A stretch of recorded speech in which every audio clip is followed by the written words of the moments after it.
Et bonjour, aujourd'hui je vais parler du prince Harry et Meghan Markle et aussi du baptême de Lilibet. J'avais déjà fait une vidéo sur cette chaîne par rapport à cela.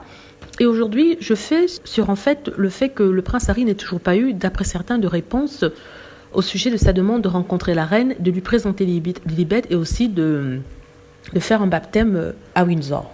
Donc le prince Harry, information bien sûr à prendre avec des pincettes, aurait demandé à ce que sa fille soit baptisée à Windsor.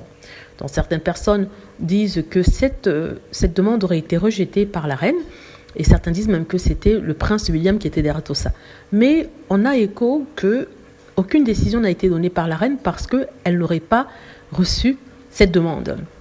Donc, premièrement, ce qu'il faudrait savoir, c'est que contrairement à des personnes lambda comme vous et moi, qui peuvent voir leur grand-mère juste en téléphonant et en allant lui rendre visite, le prince Harry doit prendre rendez-vous. Il ne doit pas prendre rendez-vous directement auprès de la reine, mais directement auprès de son cabinet. Donc, il y a un groupe de personnes qui s'occupent de gérer l'emploi du temps de la reine. Et lorsque un membre de la famille royale veut lui rendre visite, ils appellent pour prendre rendez-vous. Donc, le prince Harry aurait demandé et jusqu'à maintenant, on ne sait pas quel a été le résultat de cette demande-là. La première hypothèse serait qu'on n'aurait pas donné suite à la demande. La deuxième hypothèse étant que peut-être qu'il a reçu une réponse négative. Ou alors la troisième hypothèse, c'est il rendra visite à la reine pour lui présenter Lilibet, mais on n'a pas encore de date précise. En tout cas, ils n'ont pas communiqué. Alors tout ça pour vous dire que ceux qui se plaignent que Harry n'ait pas vu encore sa grand-mère, n'ait pas présenté Lilibet, ça peut ne pas être la faute de Harry. C'est peut-être pas lui qui serait derrière le retard. Peut-être que ce sont les membres du groupe de la reine qui empêche cet accès. Rappelez-vous, c'était déjà arrivé au moment où le prince Harry et Meghan Markle avaient décidé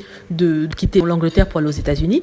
On se rappelle qu'il avait demandé à voir la reine, on lui a répondu qu'elle n'était pas disponible et il aurait pensé, d'après Omid Scobie, il aurait pensé aller directement auprès de la reine sans prendre rendez-vous. Donc, lui, là, c'est assez bizarre qu'on n'ait pas eu de date de retour du prince Harry par rapport à sa demande de baptême, si vraiment elle a eu lieu.